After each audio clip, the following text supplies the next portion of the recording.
Hey guys, welcome back to the network podcast, and I'm coming in with part 2. If you thought part 1 was uncomfortable, can you imagine this episode?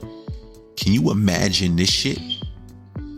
It's gonna get pretty crazy, and this one right here is different, way different. Welcome back to the network podcast. It's your guy Stackpack, and today we're going a little bit deeper into the Epstein Files. Not just what we heard, but what people are starting to notice about this shit. It's getting kind of crazy. Alright, before we even talk, I got a clip I want y'all to see here, because sometimes it ain't about what's being said, it's about what's being avoided. I kind of want to get to it. I want to roll it. Shout out to everybody supporting the network. We've been going absolutely insane. Like insane. I appreciate y'all. I want to get into the clip because the clip's going to really, show us what's going on. Like, it's real out here. It ain't no game, I think I want to roll the clip now. Let's get to it. Where we at with that shit? Trump's rare public statement on Thursday caught many, including survivors, off guard as she denied ties to Jeffrey Epstein and called on Congress to give survivors a public hearing to testify about their experience. Each and every woman should have her day to tell her story in public if she wishes, and then her testimony should be permanently entered into the congressional record. Joining me now is Epstein survivor Marina Lacerda. She was listed as minor victim number 1 in the Epstein federal indictment, enabling prosecutors to charge Epstein with sex trafficking in 2019. Welcome, Marina. I'm curious what your first thought was when you heard the First Lady calling for congressional hearings for Epstein victims to publicly share their stories. Thank you for having me here today. I think, all the survivors are very confused why it took her so long to give this speech and the statement. I myself think there's something way more than this. I think there's something behind why she wants us to give a testimony in front of the whole public. We have shared our stories over and over again, and it's very confusing why we have to do it in a public hearing. And here's something that you and other survivors have issued, and it was a statement calling Melania's messaging, quote, a deflection of responsibility, not justice. What do you mean by that? Well, it's very simple, right? When the attention is shifting over to President Trump, and maybe it's going to be shifting over to, the First Lady in the next couple of days, I think she's trying to shift the attention back to us. We have done all the work, Alex. All the survivors have been in different platforms sharing their whole story. If the public wants to hear our story, all they have to do is go into our platforms and hear our story. Sharing our story in a public hearing will not give us any results, right? We have all these names. We have the files out there. Nobody has done anything. It will not make a difference if we share our stories. And sharing our stories publicly does not mean, and only then, it'll be the truth.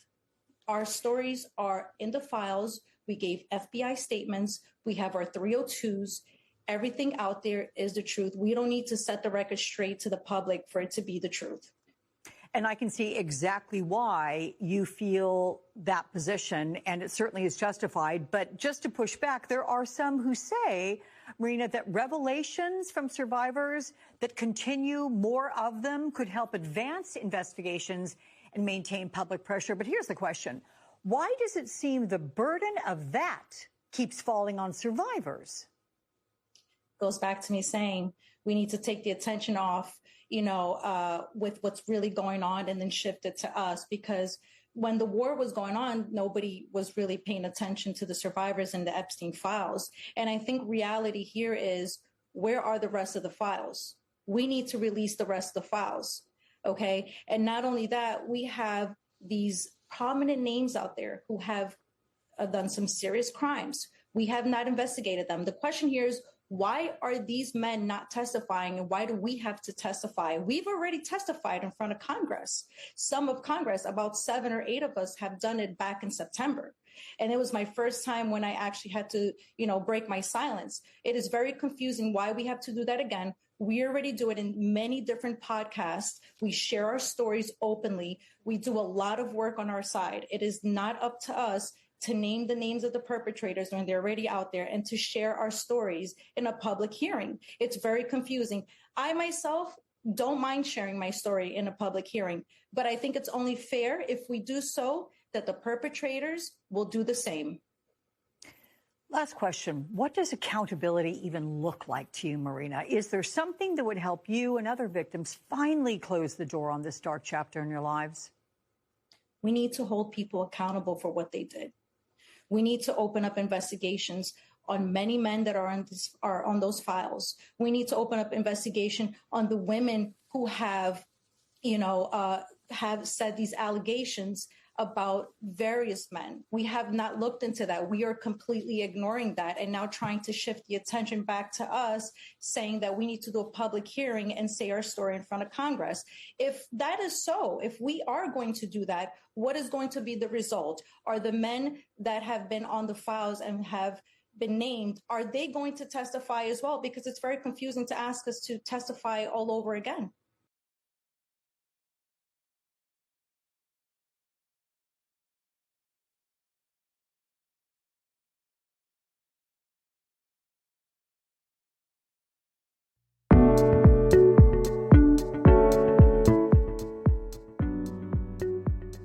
Do you guys understand what's going on? See, people keep focusing on headlines, but I'm looking at that behavior.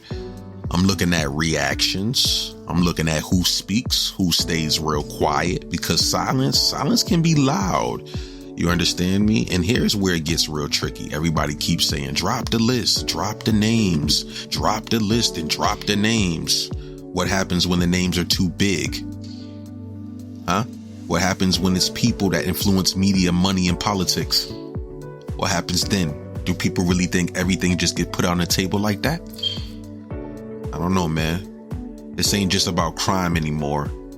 It's about information control, because whoever controls the narrative controls what people believe. You understand?